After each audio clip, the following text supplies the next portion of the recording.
నేనిప్పుడే నిర్ణయం చేయాలి.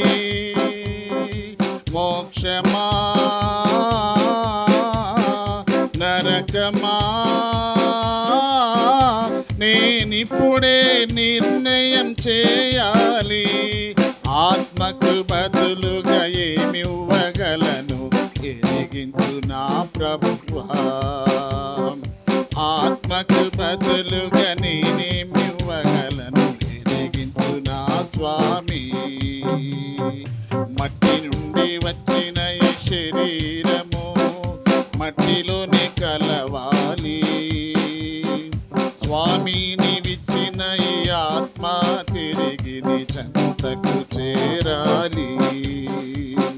స్వామి నీవిచ్చిన ఈ ఆత్మ తిరిగి నీ చెంతకు చేరాలి. మరి సుబ్బారావు అన్న 1993లో ట్రైన్ యాక్సిడెంట్ జరిగింది. ఆ తర్వాత ప్రశాంత్ చెప్పినట్టుగా మరొకసారి ఆ తర్వాత 3 ఛాన్సులు ఇచ్చాడు దేవుడు. ఎందుకు ఇచ్చాడంటే ఆయన దేవుని వైపు తిరిగేంతవరకు అవకాశం ఇచ్చాడు.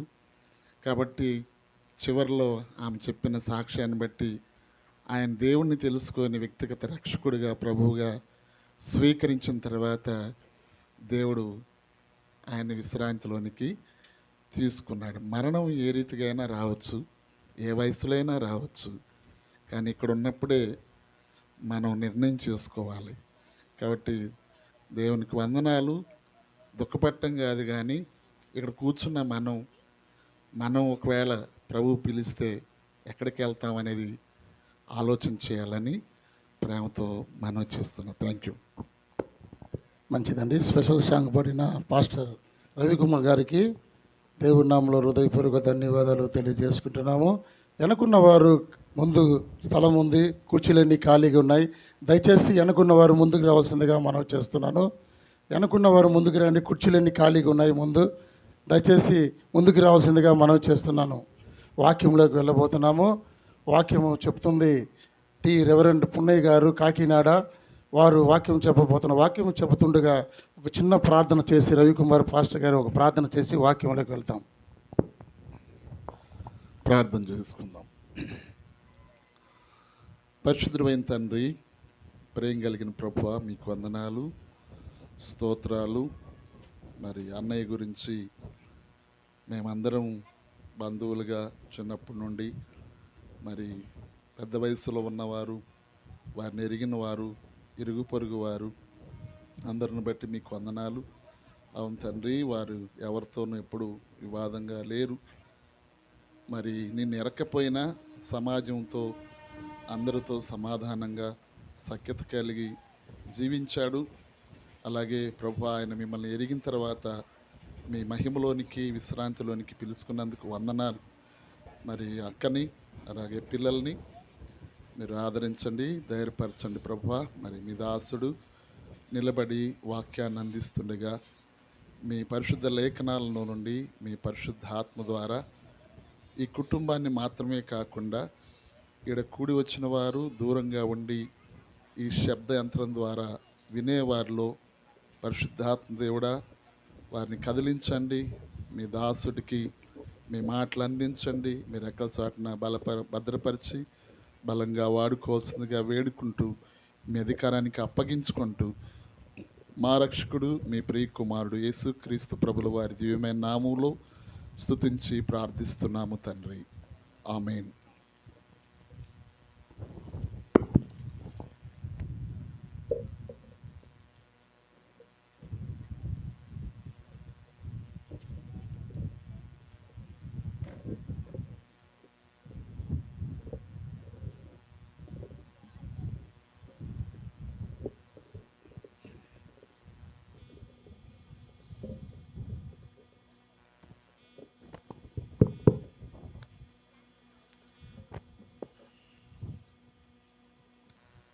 సభాధ్యక్షులు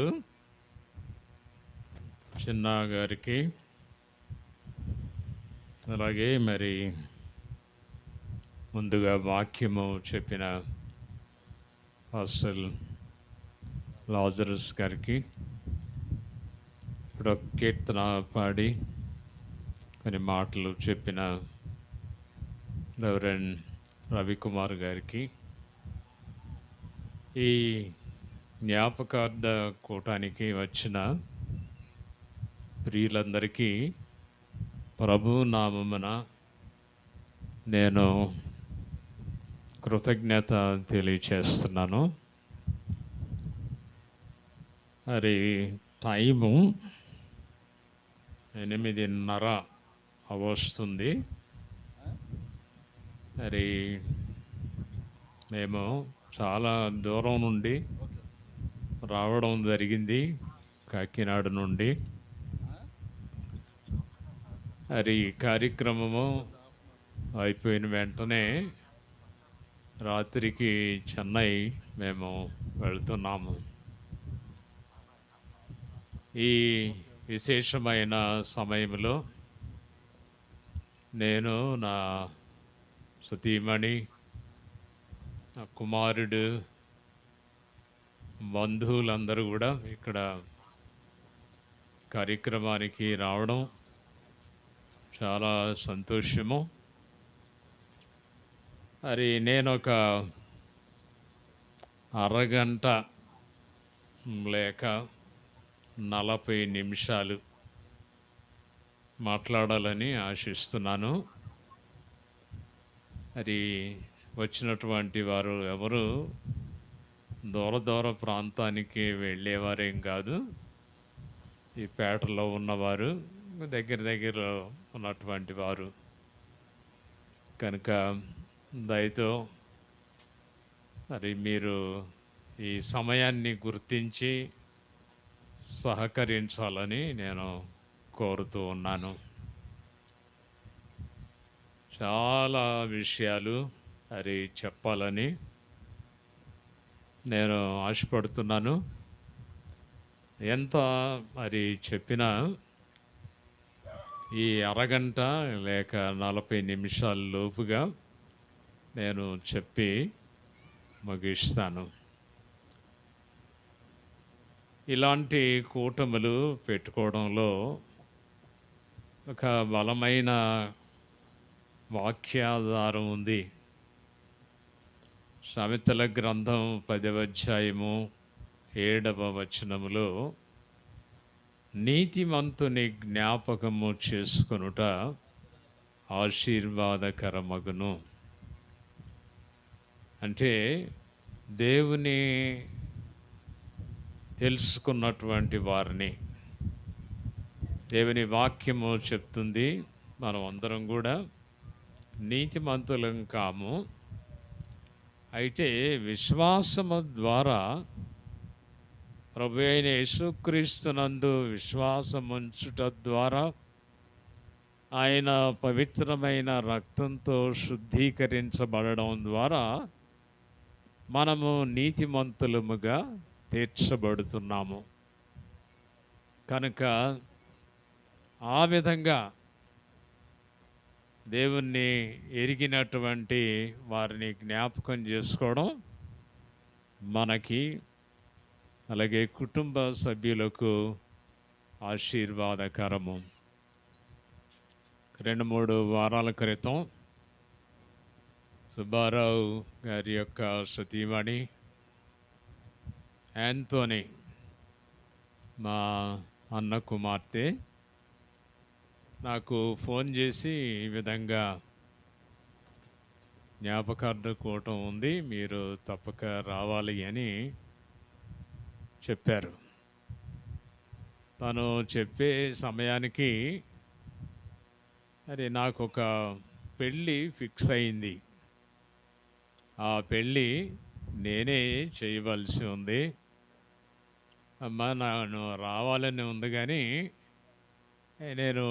నేనే పెళ్లి చేయవలసిన సందర్భంలో నేను రాలేకపోతున్నానని తనకి వెంటనే చెప్పాను. అయితే మరి అనుకోనని రీతిగా ఆ వివాహము క్యాన్సిల్ అయింది. ఆ కారణం చేత మేము ఈ కార్యక్రమానికి రావడానికి దేవుడు సహాయం చేశాడు. మరి సుబ్బారావు గారు మరణించినప్పుడు కూడా మేము ఇక్కడ ఉన్నాము. మరి దేవుని వాక్యము చెప్పకముందు వారిని గురించి కొన్ని మాటలు ఖచ్చితంగా చెప్పాలి. మేమందరం కూడా చాలా సన్నిహిత రక్త సంబంధికులము. సుబ్బారావు గారు మా పెద్దక్క సుబ్బమ్మ గారి చిన్న కుమారుడు. అదేవిధంగా యాంతోనీ కూడా మా పెద్దన్నయ్య సుబ్బయ్య గారి పెద్ద కుమార్తె. మరి మేము బంధువులము, అంతకంటే ముఖ్యంగా రక్త సంబంధికులము. చాలా మరి సన్నిహితంగా మేము ఉండేవారం. కాబట్టి ఒకరిని ఒకరు బాగా ఎరిగినవారు, చిన్నప్పటి నుండి ఒకరినొకరు మరి బాగా తెలిసినటువంటి వారు. మేమందరం మెడ్రాస్లో రైల్వే క్వార్టర్స్లో, బేసన్ బ్రిడ్జ్ అనే స్థలంలో రైల్వే క్వార్టర్స్లో ఉన్నాము.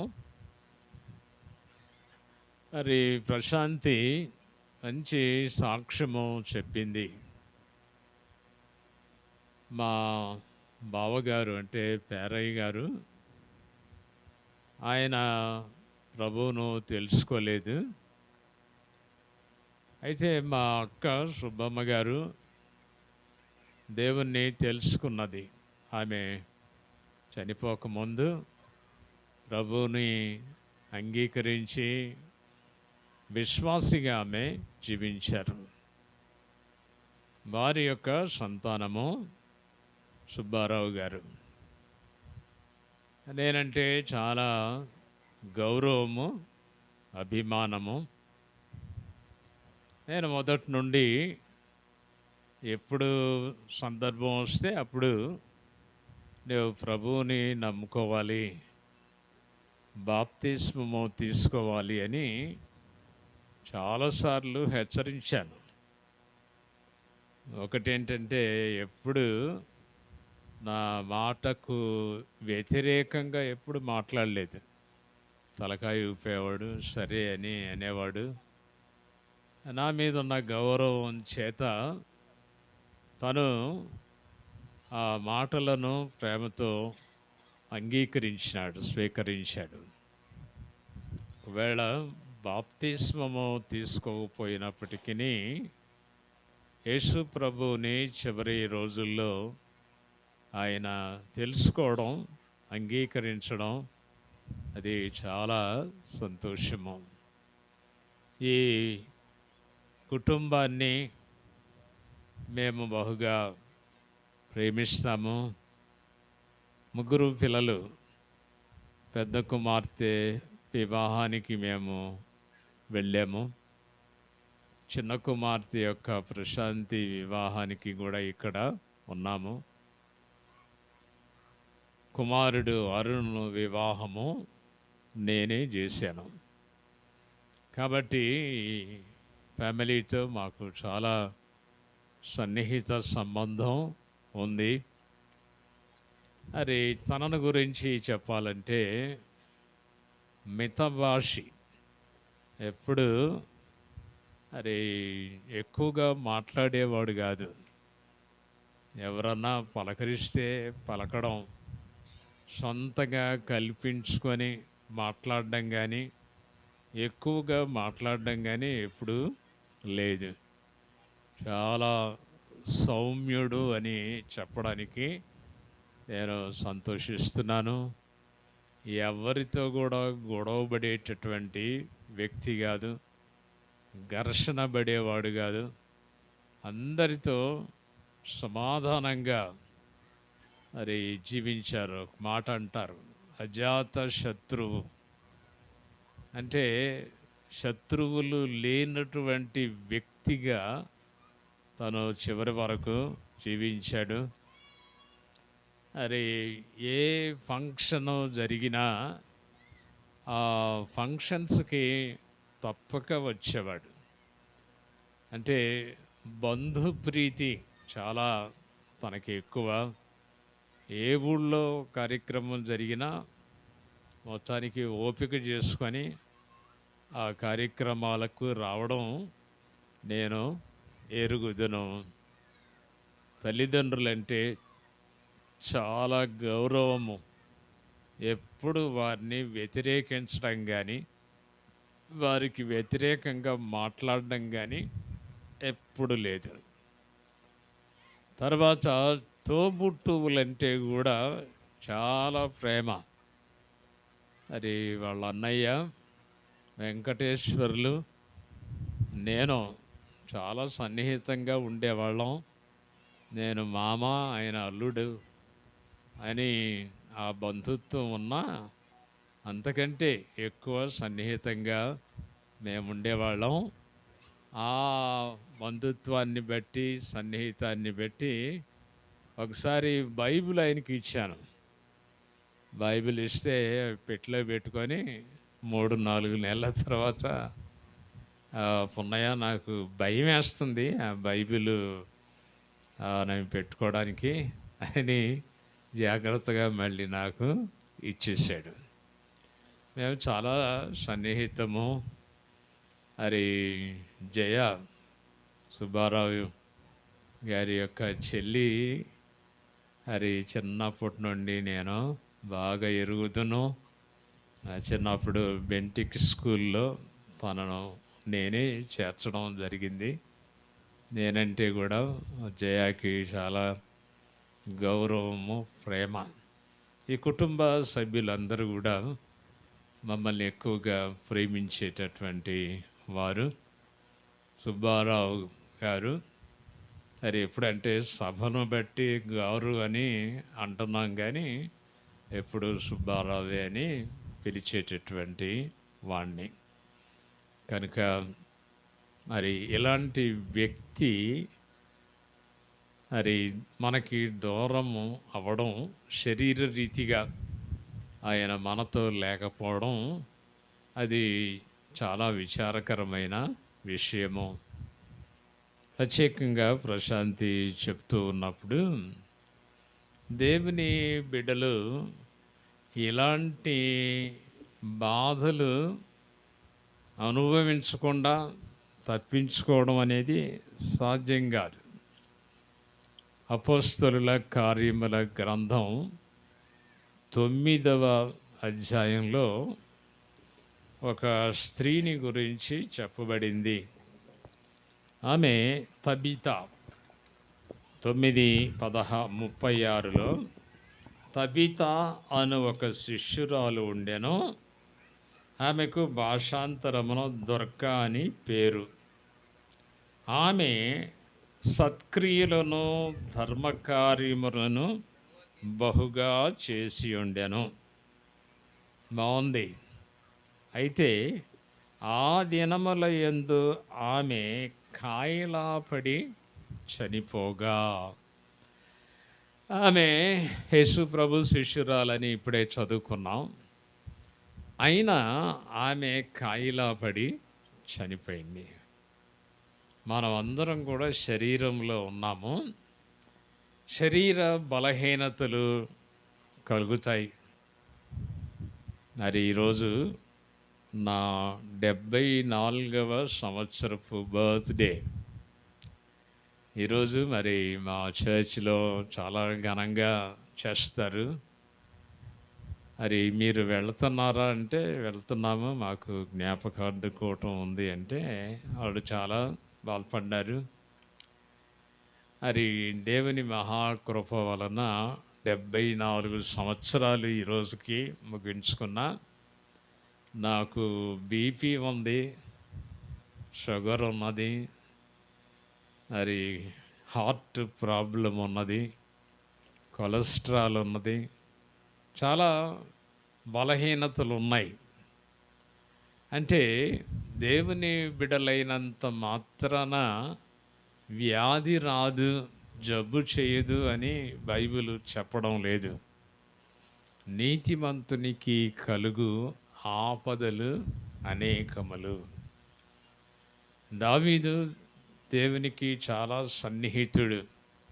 ఆయన తనను గూర్చి మాట్లాడుతూ రాస్తూ అంటాడు, నేను చాలా బలహీనమైపోయాను, నా కళ్ళు నాకు సరిగా కనబడడం లేదు, నా ఎముకలు కృషించిపోయినాయి, నేను చాలా నీరసపడిపోయాను అని చెప్తాడు. ఆయన ఎంతకాలం బ్రతికాడంటే 70 సంవత్సరాలే జీవించింది. అయినా 70 సంవత్సరాల కాలంలో ఎన్నో బలహీనతలకు ఆయన లోను కావడం జరిగింది. ప్రభు తర్వాత పౌలు భక్తుడు గొప్ప పరిచర్య చేశాడు. ఆయన తన మాటల్లో అంటాడు, నేను హెచ్చిపోకుండునట్లు నా శరీరములో ఒక ముళ్ళు ఉంచబడింది, ఆ ముళ్ళును తీసివేయమని 3 సార్లు ప్రార్థన చేశాను, కానీ ఆ ముళ్ళు తీసివేయబడలేదు. కనుక దేవుని బిడ్డలకు ఈ ముళ్ళు, ఈ బలహీనతలు, ఈ అస్వస్థతలు ఉండడం అనేది సహజము. చాలా రేర్గా కొంతమందికి ఉండదు. ఇప్పుడే మా వదినమ్మని అడిగాను, మీకేమైనా ప్రాబ్లమ్స్ ఉన్నాయా అని అంటే ఆమె అన్నారు, నాకు షుగర్ లేదు, నాకు బీపీ లేదు, దేవుని కృప వల్ల మరి నేను ఆరోగ్యంగానే ఉన్నాను అన్నారు. అసలు రవికుమార్ గారు చెప్పారు ఆమెకి ఇప్పుడు 90 సంవత్సరాలు ఉంటాయని. కనుక అది దేవుని మహాకృప. 90 సంవత్సరాలకి కూడా ఇలాంటి బలహీనతలు లేకుండా జీవించడము అది దేవుని మహాకృప. బలహీనతలు ఉన్నవని చెప్పి బాధపడుతూ జీవించడం అది దేవుని చిత్తం కాదు. మరి పౌలు భక్తుడు ఒక సందర్భంలో అంటాడు, మరి బాహ్య పురుషుడు కృషిస్తాడు. బాహ్య పురుషుడు అంటే ఈ బాహ్యం, ఇలాంటి శరీరాలతో ఉన్న మనము దినదినానికి కృషిస్తాం. నేను దేవుని సేవలోకి వారి వచ్చింది 24 సంవత్సరాల వయసులో, 74లో. అప్పుడు ఏ ఇంటికి వెళ్ళినా కేక్ ఇస్తే కేక్ తినేవాడిని, అరిసిస్తే అరిసి తినేవాడిని, లడ్డు ఇస్తే లడ్డు తినేవాడిని, ఏది పెడితే తినేవాడిని, అరిగించుకున్నాను. కానీ ఇప్పుడు ఈ 74 సంవత్సరాల వయసులో కొన్ని సమయాల్లో మాత్రమే తినగలను, ఎవరు ఏది పెట్టినా నేను తినలేను. అంటే ఆ జీర్ణశక్తి తగ్గిపోతుంది. ఇంకా తదితరమైన మీకు ఆశ్చర్యం కలుగుతుంది. నేను చదువుకునేటప్పుడు రన్నింగ్ రేస్ చేశాను. ఇక్కడ ఒంగోలులో కొంతకాలం చదివాను. అప్పుడు కూడా స్కూల్లో ఫుట్బాల్ ఆడేవాడిని, ఏబిఎం హై స్కూల్లో చదివాను. కనుక ఈ రాను రాను ఈ బలహీనతలు కలుగుతాయి. మరి పాప చెప్తున్నప్పుడు జ్ఞాపకం వచ్చింది, నాకు 3 సర్జరీలు జరిగినాయి. ఒక కాలు, ఎడం కాలు టెండన్ నలిగిపోతే ఆపరేషన్ చేశారు. 2 నెలలు మంచం మీదే ఉన్నాను. తర్వాత గాల్ బ్లాడరు ఇన్ఫెక్షన్ అయితే దాన్ని తీసేశారు. నాకు ఇప్పుడు గాల్ బ్లాడర్ లేదు. తర్వాత హార్ట్ పెయిన్ వస్తే 2 స్టంట్లు వేశారు. 2 సంవత్సరాలు అవుతుంది. ఎందుకు విషయాలు చెప్తున్నానంటే, దేవుని సేవలో ఉన్నా, దేవుని పరిచర్య చేస్తున్నా, ఇలాంటి ఈ బలహీనతలకు ఖచ్చితంగా లోను కావలసినటువంటి పరిస్థితి ఉంటుంది. ఎవ్వరు కూడా విచారించకూడదు అనే విషయము జ్ఞాపకం చేస్తున్నాను. దేవుని వాక్యములో అరే అపోస్తల కార్యముల గ్రంథం 14వ అధ్యాయము, అందులో 22వ వచనము. 14, 22. శిష్యుల మనసులను దృఢపరిచి ఆ, విశ్వాసమందు నిలకడగా ఉండవలననియు ఉమ్, అనేక శ్రమలను అనుభవించి ఉమ్, మనము దేవుని రాజ్యములో ప్రవేశింపవలననియు ఉమ్. వారిని హెచ్చరించిరి. దేవుని బిడ్డలు అనేక శ్రమలను అనుభవించి దేవుని రాజ్యములో ప్రవేశింపవలెను. అంత సులువు కాదు. పరలోక రాజ్యములో ప్రవేశించడం అంటే ఏ బాధ లేకుండా ప్రవేశించడం అనేది జరగదు. ఇక్కడ పౌలు చెప్తున్నాడు, హెచ్చరిస్తున్నాడు. అనేక శ్రమలు, ఒకటి కాదు, రెండు కాదు. మా చరిత్రలో జాన్ క్యాల్విన్ అని ఒక ఆయన రెఫర్మేషన్ టైంలో ఉన్నారు. ఆయనకి దాదాపు 15 జబ్బులంట. గొప్ప వ్యక్తి, చాలా పుస్తకాలు అవి రాశాడు.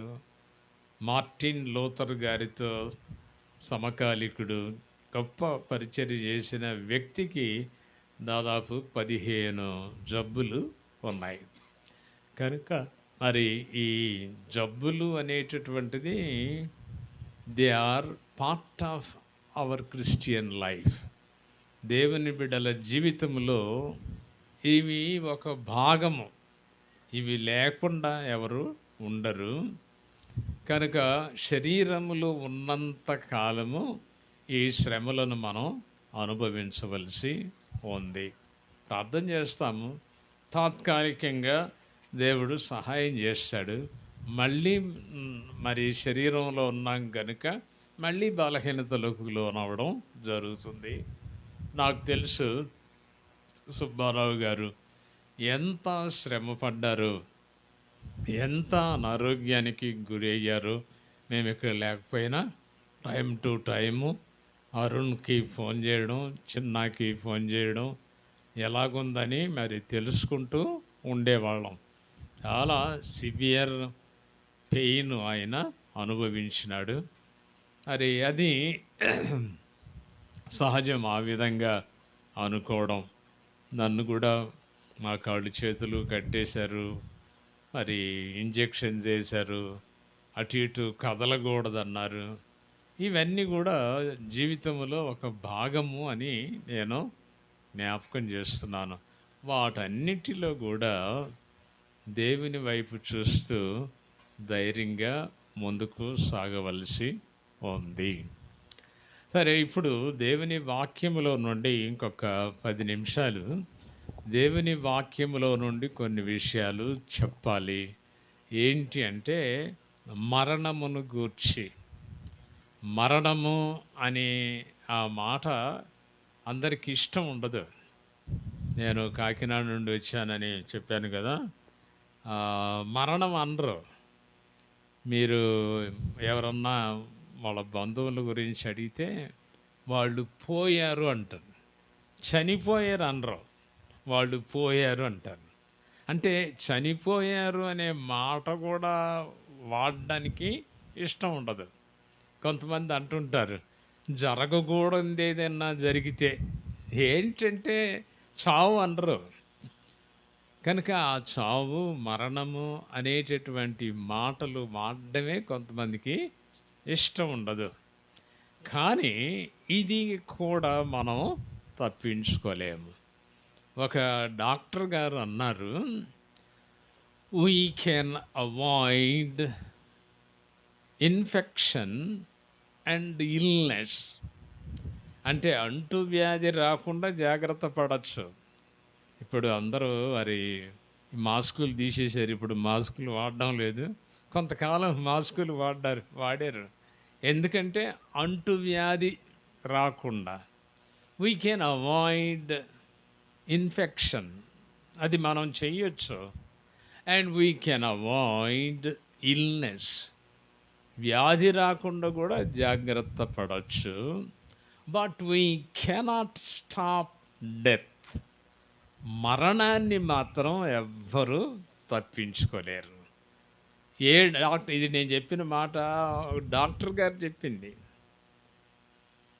ఒక వృద్ధురాల్ని హాస్పిటల్కి తీసుకెళ్ళాను. ఆ డాక్టర్ గారు మరి కొన్ని మందులు రాసిస్తే అప్పుడు ఆమె అన్నారు, ఆమెకి 90 సంవత్సరాలు ఉంటుంది. డాక్టర్ గారు, ఎందుకండి, నాకు చచ్చిపోయేదాన్ని, నాకెందుకు ఇన్ని మందులు అని అన్నది. అంటే ఆయన అన్నారు, అమ్మ, అందరం చచ్చిపోతాము, కానీ బాధ లేకుండా చచ్చిపోవడం కోసం అని నీకు ఈ మందులు రాశాను. అందరు చనిపోతారు, డాక్టర్లకు కూడా తెలుసు. అయితే ఈ మందులు దేనికి వాడతాం అంటే చచ్చిపోకుండా ఉండటానికి కాదు, ఆ బాధ తట్టుకొని జీవించడానికి, అంతే. కనుక దేవుని వాక్యము చెప్తుంది, మరణమును చూడక బ్రతుకు నరుడు ఎవడు? నరుడైనటువంటి వాడు మరణాన్ని ఖచ్చితంగా చూడవలసిందే. మరణము అంటే దేవుని వాక్యమును బట్టి చాలామంది భక్తులు చెప్పేది ఏంటంటే, ఇట్ ఈజ్ ఎ బ్లెస్సింగ్. ఇది ఒక ఆశీర్వాదం. ఇదేంటంటే పిచ్చి మాట, మరణం అంటే ఆశీర్వాదమా అని అంటే, మరి యోహాను భక్తుడు చక్కని మాట అంటాడు. ప్రకటన గ్రంథం 14:3 చదవండి. ప్రకటన గ్రంథం 14:3. 14:13 సారీ. అంతటా ఇప్పటి నుండి ప్రభువునందు మృతినందు మృతులు ధన్యులని వ్రాయమని పరలోకము నుండి యొక్క స్వరము చెప్పగా వింటిని. నిజమే, వారు తమ ప్రయాసములు మాని విశ్రాంతి పొందుదురు, వారి క్రియలు వారి వెంట పోవునని ఆత్మ చెప్పుచున్నాడు. చాలు. ప్రభువునందు మృతినందు మృతులు ధన్యులు. It is a blessing. Death is a blessing. ఎందుకంటారా అంటే, ఇక్కడ ఉన్నది, తమ ప్రయాసములు మాని విశ్రాంతి పొందుదురు. కొన్ని సమాధుల మీద RIP అనే ఇంగ్లీష్ మాట రాస్తారు. అంటే ఏంటంటే రెస్ట్ ఇన్ పీస్. సెమెట్రీ అనే మాట అర్థము సమాధుల తోట అని అంటే విశ్రాంతి పొందే స్థలము అని. అంటే దేవుని బిడ్డలు మరణము ద్వారా విశ్రాంతిలో ప్రవేశిస్తారు. వారు తమ ప్రయాసములు మాని విశ్రాంతి పొందుతారు. That is blessing. మరి శాంతి చెప్పింది కదా, ఎంత బాధ అనుభవించారు. ఇక బాధ లేదు. ఎప్పుడైతే మరణము సంభవించిందో ఇక నొప్పి లేదు, బాధ లేదు. బైబిల్లో ప్రకటనల గ్రంథంలో ఉంది, పరలోకములో ఏడుపు ఉండదు, దుఃఖం ఉండదు, విచారం ఉండదు, ఆకలి ఉండదు. ఇలాంటి పరిస్థితుల్లోనికి మనము ప్రవేశిస్తాము ఈ మరణము ద్వారా. నీతిమంతులు కొనిపోబడుట యెషయా గ్రంథం 57వ అధ్యాయము 1-2 చూడండి. 57:1-2.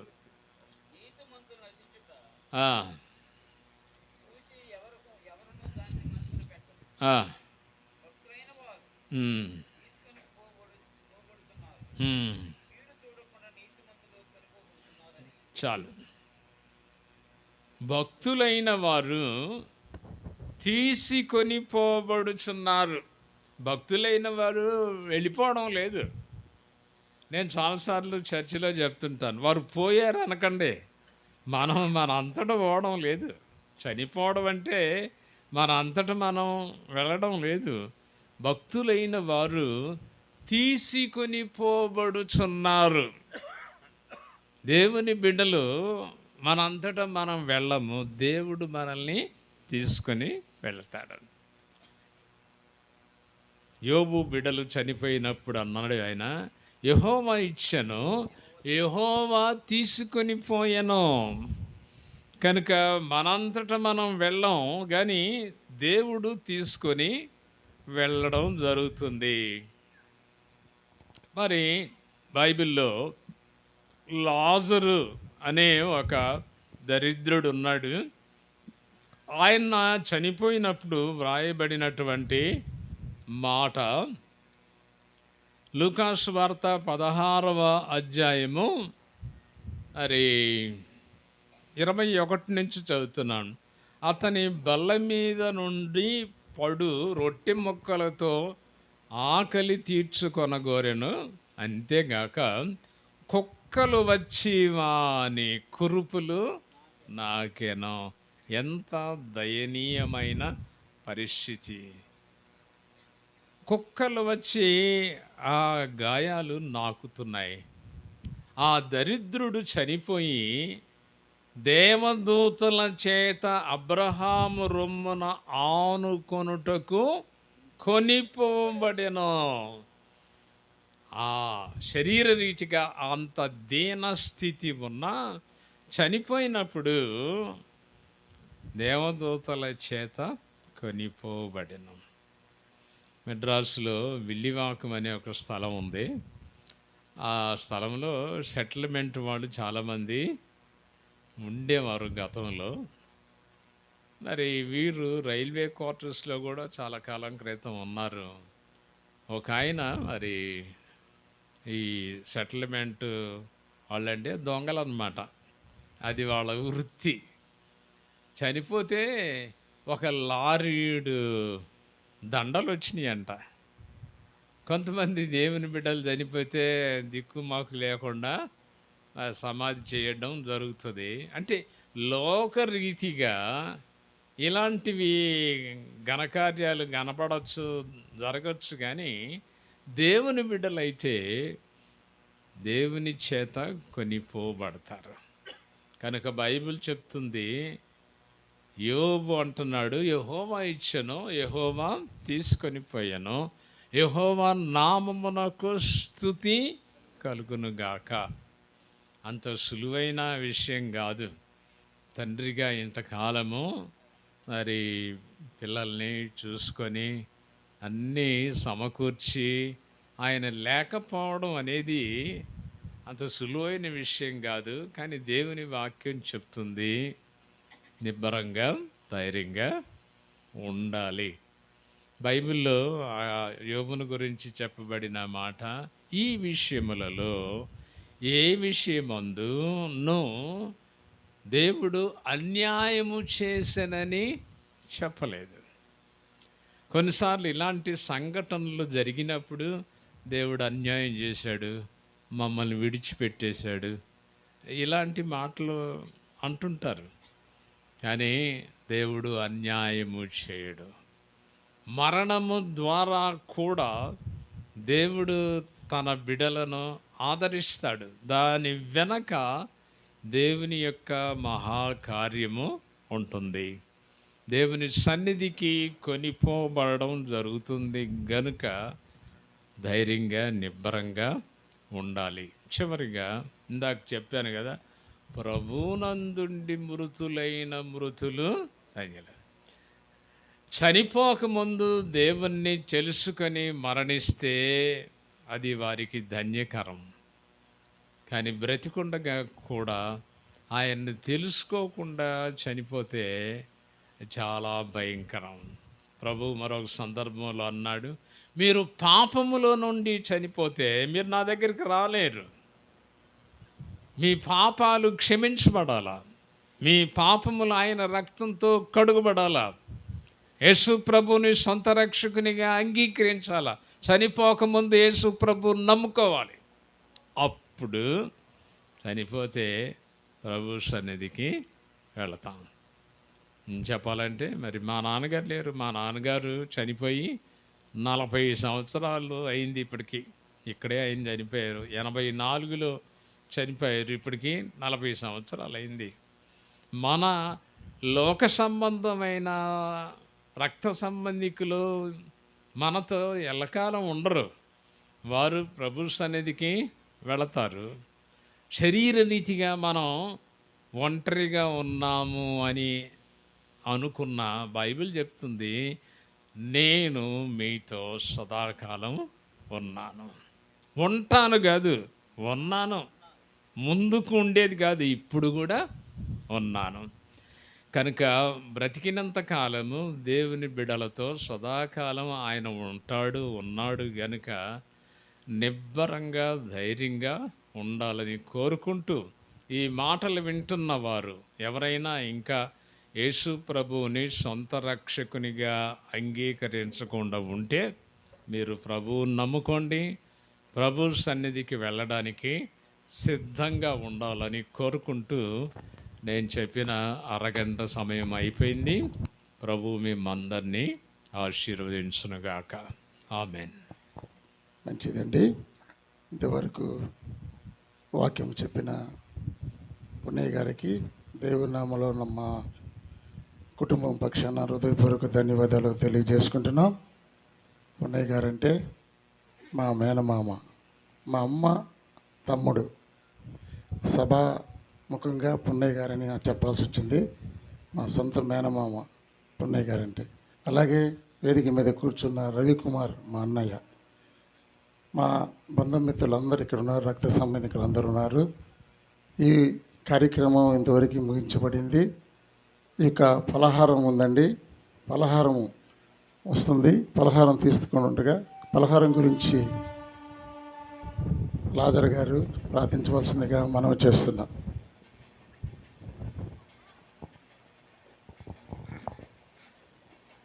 ఘనుడు అయిన దేవ పరిశుద్ధుడా, ఇప్పటి వరకును మీ సేవకుని ద్వారా మీరు అందించి ఉన్న వర్తమానమునకై మీకు వందనాలు చెల్లించు ఉన్నాను. ప్రభువా, ఇక్కడ తలలు ఉంచి ఉన్న మేమందరము కూడాను ఏదో ఒక దినమందు మీ దగ్గరకు రావాల్సి ఉన్నాం కనుక నా తండ్రి, మేము మా నుండి దూరమైనటువంటి వారి విషయమై విచారపడి దుఃఖపడకుండా ఉండడానికి మీరు ఇచ్చిన ఆదరణకరమైన మాటలకై వందనాలు చెల్లిస్తూ ఉన్నాం. ప్రభా, ఈ సమయంలో కుటుంబీకులను కనికరించండి. చేరి ఉన్న ప్రతి ఒక్క బిడ్డను మీరే ఆదరించండి. ప్రభా, ఈ కార్యక్రమం కొరకై ఏర్పాటు చేయబడి ఉన్న ప్రతి విషయమునకై మీకు వందనాలు. వారి యొక్క అవసరాలు మీరు తీర్చండి. అలాగనే ఈ కార్యక్రమంలో మీ దగ్గరకు తీసుకుని వచ్చి ఉన్న పలహారమును మీరు దీవించండి. ప్రభువా పరిశుద్ధుడా, వాని వలన మేము పొందవలసిన ఆశీర్వాదమును పొంది మీ మహిమార్థమై ఉపయోగించుటకు సహాయమును దయచేయండి. ప్రభా, ఇక్కడ తలలు ఉంచిన ప్రతి ఒక్కరిని కనికరించండి. ముఖ్యంగా ఈ కుటుంబీకులకు కావలసిన శాంతి సమాధానమును మీరు అనుగ్రహించి మీ రాకడలో మేమందరము పాలు పొందినటువంటి భాగ్యము దయచేయవలసి ఉన్నదిగా మా రక్షకుడును మా ప్రభువును అయ్యున్నటువంటి యేసు ప్రభు వారి అతి పరిశుద్ధ నామమున బ్రతిమాలి అడుగుచూ ఉన్నాము తండ్రి. ఆమేన్. మంచిదండి. కొంతమంది వచ్చి పలహారం పంచవలసిందిగా మనం చేస్తున్నాము. పలహారం పంచుతుండగా ఒక స్పెషల్ సాంగ్ పాస్టర్ హ్యాపీ గారు వచ్చి పాడవలసిందిగా మనం చేస్తున్నాం.